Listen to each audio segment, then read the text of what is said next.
লেকের দুপাশে এরকম রাস্তা, দুপাশে এরকম বাচ্চাদের বসার জন্য চেয়ার দোলনা দেওয়া আছে। সময় কাটানোর জন্য এরকম সারি সারি টেবিল দেওয়া আছে। হেলান দিয়ে বসে সময় কাটানো, কথা বলা, গান শোনা, মুভি দেখা, সামনের মনোরম পরিবেশ উপভোগ করা।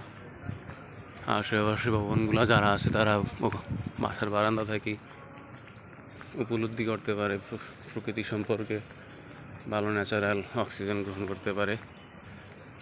এটা হচ্ছে দোলনা, বাচ্চাদের জন্য বসার জন্য এরকম সারি বাঁধা চেয়ার হেলান দিয়ে বসে সময় কাটানোর জন্য। সামনে একটা মেহেদি গাছ। হ্যাঁ,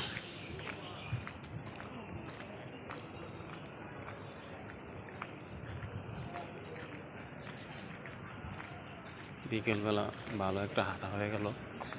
আজকে বৃষ্টি হয়েছে সম্ভবত এদিকে সারাদিন বা দুপুরের পর থেকে মেলার সময়, এই জন্য এই পাশে লোক নেই হাঁটা চলা, কিন্তু অন্যান্য দিন অনেক লোক থাকে। জগিং করার লোক থাকে অনেক, ডায়াবেটিস রোগী সময় কাটায় ঘুরে ফিরে। কাজের ফাঁকে একটা অবসরের সময় কাটানোর একটা উপযুক্ত জায়গা আশেপাশে যাদের বাসা বাড়ি আছে।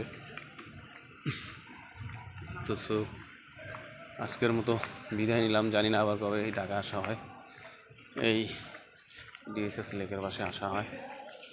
এটা মেবি 2 নম্বর রোড, 3 নম্বর রোডে ঢুকেছিলাম। বাইংবাজার কাজ শেষ করে এখন বাসার পথে রওনা হলাম আর কি। আল্লাহ হাফেজ, সবাই ভালো থাকবেন, সুস্থ থাকবেন, এই কারণে।